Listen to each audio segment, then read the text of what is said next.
Welcome to Breaking Bread, the place that brings people together around the table. Today we're joined by ex-Manchester United defender Mikael Silvestre for a fine dining experience in Dubai. As you know, Michelin came to Dubai 2 years ago, and Tresinde, where we're going, is the only restaurant that was upgraded from 1 star to 2. Lucky me. Lucky us to have you with us. So I'm excited. Many small, different dishes, but you won't leave hungry, I promise. I hope not. Mikael, or Silvestre as fans call him, is a household name in football. He joined Manchester United in 1999, where he won 5 Premier League titles, as well as the UEFA Championship League in his final season at the club in 2008.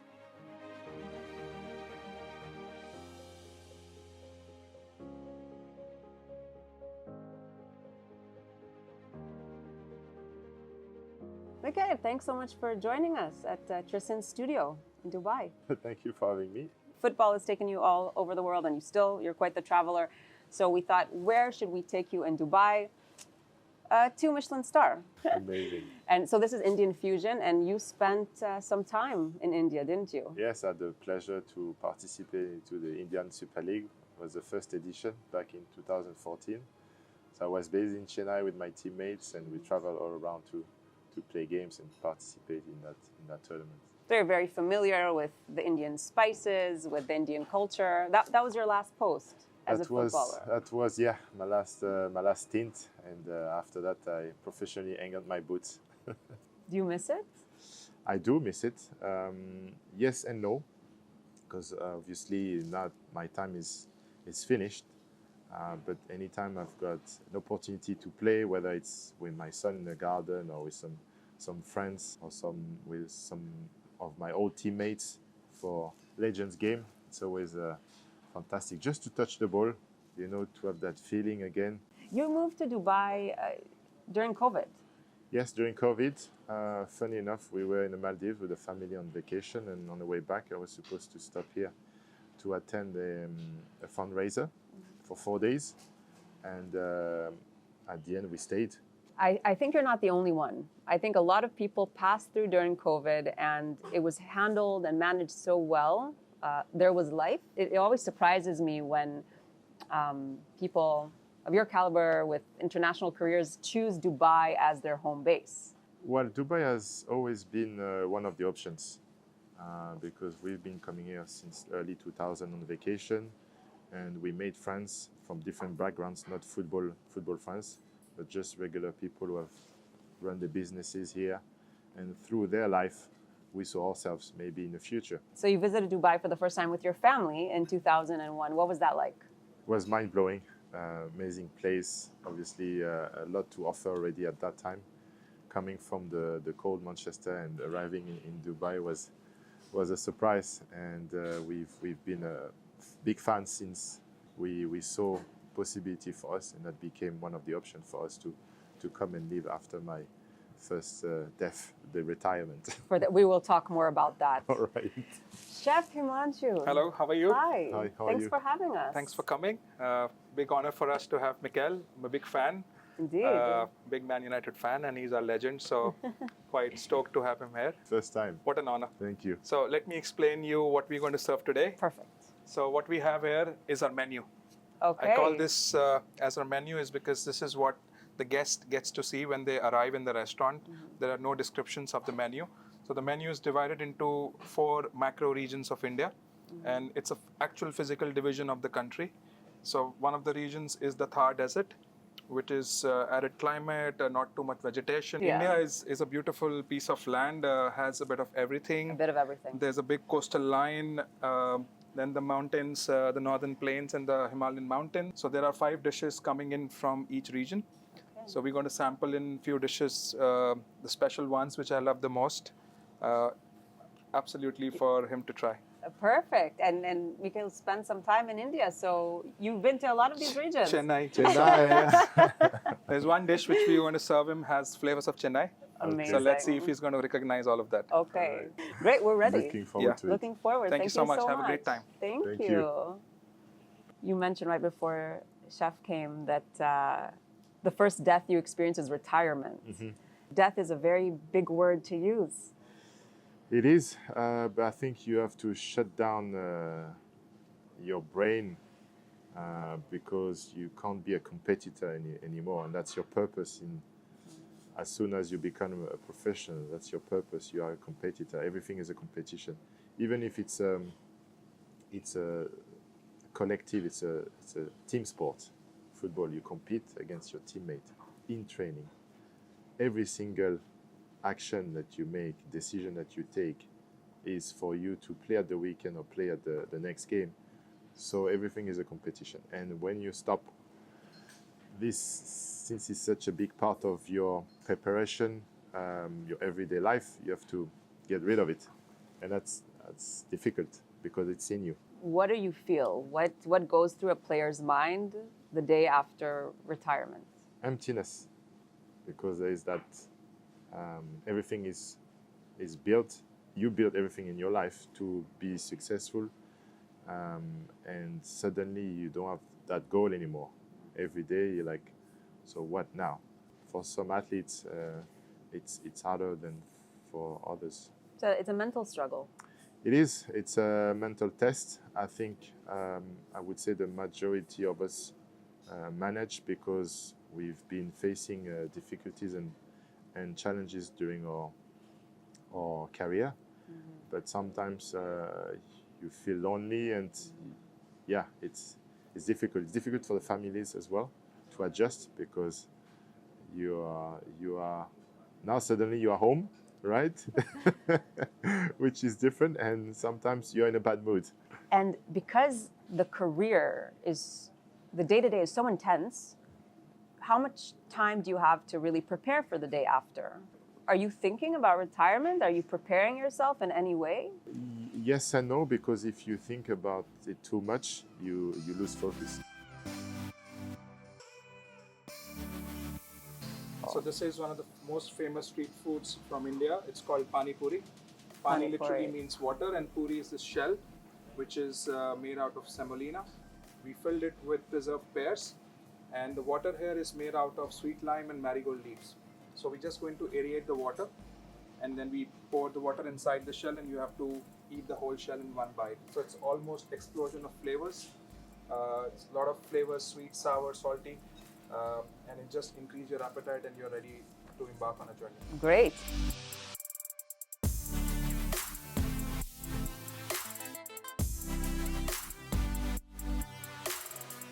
That's the first bite that everyone will experience when they come to Trescent Studio. Yes. Okay.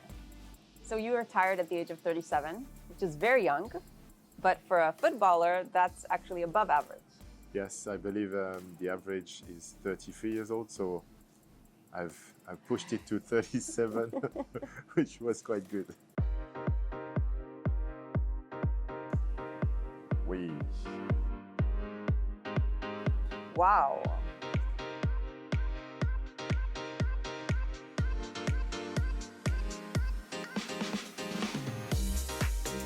So this is some light snacks. I get one from every region. This one, the first one, is a take on poppadom. So we make the poppadom with shiso leaf, and then it has a yogurt cremo. We use a lot of fresh herbs, which we get it from our garden outside. We grow plenty of stuff on the terrace. Wow. So it's a green, grassy, vibrant flavors. Also must be eaten in one bite. Mm-hmm. Then we have here is from the Thar Desert. We made the duck, a confit duck, and we pair it with the crispy artichoke, which gives all the smoky, earthy flavors. And this one also is a donut made with fermented lentils. It's filled with a mole of peanut butter.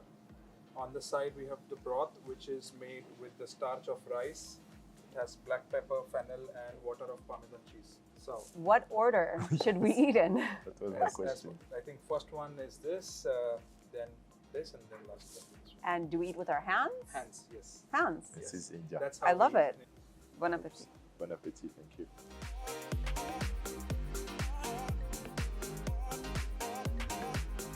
It's too beautiful. You don't want to eat it. It's too beautiful. Sorry, chef, we cannot. I feel like I'm eating a flower here.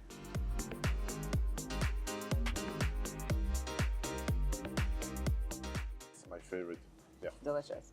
You started your football career very early. I heard you say in a different interview, it wasn't a dream. I knew this was a possibility for me because you have other family members. When I was 15, I left my home, left my brother. He was 5 years old at the time. Unbelievable. You grew up in the countryside. You're not a city boy. Yeah, countryside, I would say. Mid-town, mid-countryside, you know, and I was spending my weekends at my grandparents' house in the countryside. So at the age of 15, you leave the house to go and pursue a professional career, and the family, this is normal for you.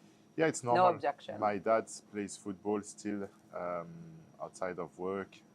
My cousin is a professional playing for national team.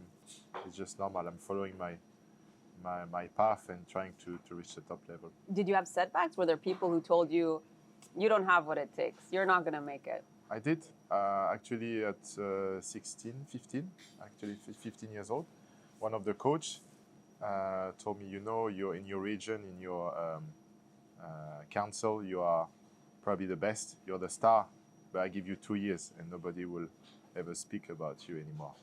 So. And this is your coach. This is my coach. Which isn't that supposed to be the person who pushes you forward? Yeah, but actually he helped me because he touched me right there and right there. And I was like, what is he trying to do?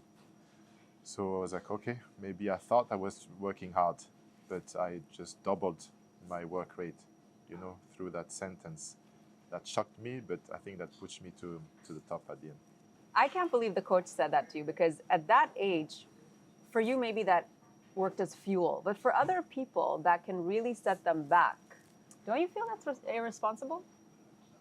Looking back, I believe that could be something traumatizing for others.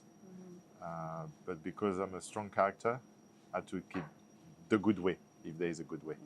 You know, but I agree with you, it could be shocking from an adult to have this and type it's the adult you're looking up to, not just any adult. Normally, yes. How important is the role of the coach? So later on, when you're playing professional football, how important is the communication with the coach? How important is the leadership of the coach? Besides the coaching aspect, technical aspect on the field, there is obviously the biggest part would be management because it's a group of 25, 30 adults competing against each other. Only 11 get to start the game. So you have 11 happy campers and the rest who have to look happy but are not. You pretend to be happy. Pretend to be happy for others. You try to be the best teammates because that's helping the team, and ultimately we're all working for one goal, which is winning trophies together, and the team spirit is so important. But deep down it hurts because you work hard every day and you think you're going to get your chance at the weekend to play the game. Any athlete will tell you that the mental part, the preparation, the resilience is just as important, if not more. So what do you do? How do you prepare? How do you work on mental strength? I think it grows into you. You get certain habits growing up because you're going to go through phases of success, phases of setbacks, and I think it comes naturally into you. And I believe everybody has his own, obviously, personality and the way to deal with things. So this is course number? We don't count. 1, 2, 3. We don't count. Wow. Is this considered the main course? No such thing. No such thing. Why am I trying to box it into an experience? Yes, in our restaurant, No. we don't think anything as a main course. It's just a fusion. I would not say A fusion. journey. It's see, India is for me. It's not a country; it's a continent, and there is no way it's possible that you can describe what is Indian food. For me, it's about writing paragraphs. So this is your take or a reflection of a modern India that is very diverse. That's a continent that includes many different layers. For me, it's the evolution of Indian food. Okay, so yes. The first one is a take on a ghee roast, which is also from South India. It's from Mangalore. It's a blend of spice made with all the sweet spices, and then we pair the crab meat with the spices. We cook it together, and then just before the service, we bake the crab inside this bark of cinnamon. There's crab inside. You hold the bark in your hand like this, and then with the tweezer, you only eat what's inside the bark. So you take the tweezers. Yeah. First time I'm eating with tweezers. And am I doing this properly?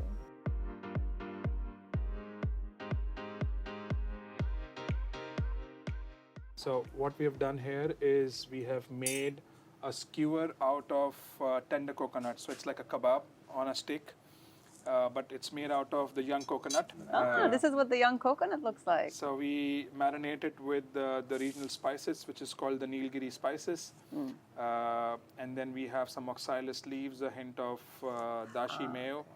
On the side, we have the broth also made with the same spices, but a tiny bit of yuzu to it. Healthy. Healthy, Healthy. for sure. You first. It's green. It's green. So this one also flavors from Chennai, from Tamil. We've got this lobster tail which is charred and it's glazed with a pickle of tomatoes, which is from Tamil Nadu, Chennai. And then we have a curry of corn. So you cut the lobster into pieces and have a bit of everything together. Okay.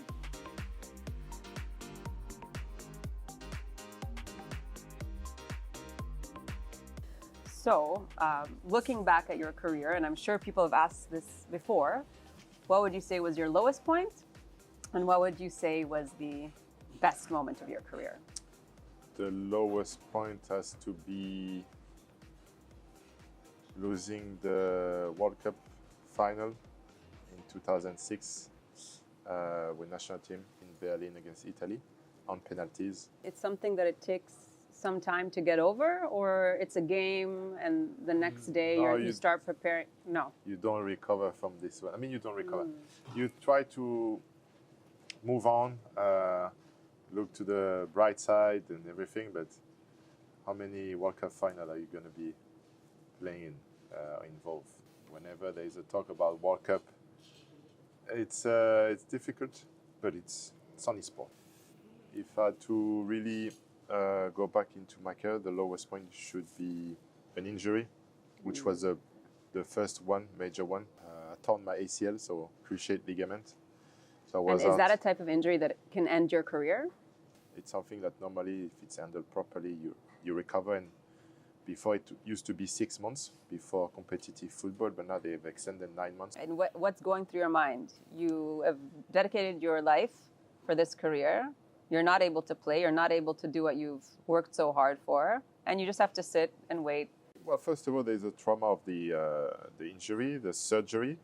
And even if you know that normally you're going to come back at some point, you don't know, because for me it was the first one. Like, it might be the end of me playing professional football. So you end up being by yourself doing rehab for days, hours, days. You're not with your months. family? No, because you go into rehab centers and you even spend more time away from home in terms of hours, because you need to be doing more time, rebuilding the muscles. 6 months and then? 6 months and finally, woo, back on the field, having fun again. Still a bit stressful because you think your knee is solid, but in the back of your head, you're like, what if? But then a few games and then you feel you get the confidence back. Yeah. Aside from the physical recovery, how are you managing and handling your mind? No, you have to be extremely strong to go over the deception, the sadness. You have to deal with sadness because you're sad. You know you're going to miss playing, and you don't know that you're going to be by yourself doing all this time alone. You don't know about that. First of all, you're like, no, I'm not playing anymore. This is terrible. But you are by yourself. Doctors, rehab, fitness coach, they help you on a day-to-day to build up your physique again. And as soon as you feel better and better, then your mood gets better. And then the best moment of your career came after the worst moment. Yes, absolutely. I came back. So I got injured in September 2007, and in March I was back playing with the team. and I was back in the competition in the Champions League. My first game back was quarterfinal of the competition against Roma at home at Old Trafford. So I was thinking, the manager, is that a gift or is it is it a poison?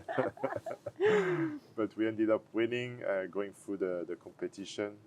Next step, semi-final. I came on against Barcelona. We beat Messi and all these top players at Old Trafford on a return leg. And then we ended up in Moscow against Chelsea, winning the competition. So it was an amazing journey. That was What the does moment. it feel like? I don't think you remember the split seconds after the final shootout, and then you celebrate until today. And it's that moment, but it's that moment that reflects all the hard work and all the years and all the discipline and what you had to give up. It was for me an incredible achievement because I was involved in that competition for the 10th consecutive year. And to finally win it after the up and down, and I felt like if this is heaven, I want more. And that's a feeling that stays with you? Yes, there is nothing like it. It's incredible. I think you can't replace it. And once you lived it, you want more. That's why sometimes we think that football players, we are addicted to this moment, to the adrenaline. You have 80,000 people in the stadium, and then you go home, you celebrate in the city with all the supporters. Even today, you meet fans, they keep talking about this special moment, and that's why it's something special for me to have lived this life as a football player. We talk about retirement being a traumatic event. You move from being a player to being a manager to being a businessman. Is it smooth? Is it who am I? What's going on when you make that transition?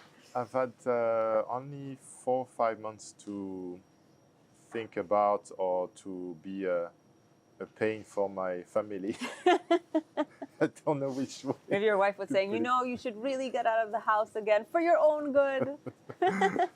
No, I was trying to stay fit, to keep training, and so at least I would take me out. But no, honestly, I stopped in December 2014, and in June 2015, July, I was already working in the club in France. So it was very brief that time, that no man's land. Would you advise that? The shorter the better. The shorter, the better. You need to jump straight away into a new challenge, something that drives you. You need to find a purpose. It's not easy because you haven't had time to prepare, and it's difficult while you are playing in your career to project yourself. But more and more, there's opportunities at the clubs or through federation or through association. The unions, they offer players with opportunities to coach, to go into the business side, to go into media. So it's getting better and better for the players. Our daughter Cleo, she plays football. She's at university, but she was at West Ham in England playing. So she enjoys it. She's quite talented, and our son as well, Zach, plays in Dubai. Plays in Dubai. Yeah, he's 11 years old and he enjoyed it a lot. Your teammates has anyone left a lasting impression? Are they your friends? Are they part of your life still? Teammates, yes, we get together sometimes for anniversaries, for charity games. So our path crosses because they are either coaching, they are the directors. So we are still in the same world for most of them. But my best friends, I met them when I was at the academy in Rennes and before. Yes, teenage, Teenage these years. days when you glue forever. True. Wow. So this one is a dessert, a bit adventurous. We serve this from the Thar desert. So we made this cookie on the top with refined flour, clarified butter, milk, and cacao bean. And then we have a crema of cauliflower, ice cream of toasted barley, and we've made a sugar floss flavored with butterscotch. So And the gold. You have to talk about the gold. We are in Dubai. We are in Dubai. So when you eat this one, you just go through all the layers from top to bottom, and it's ice cream, so it's going to melt fast. Okay. Basically, eat fast, you're saying. We Like the respect the first dessert. Like the first dish. Yes. Thank you, Thank you. Chef. Thank you. Thank you.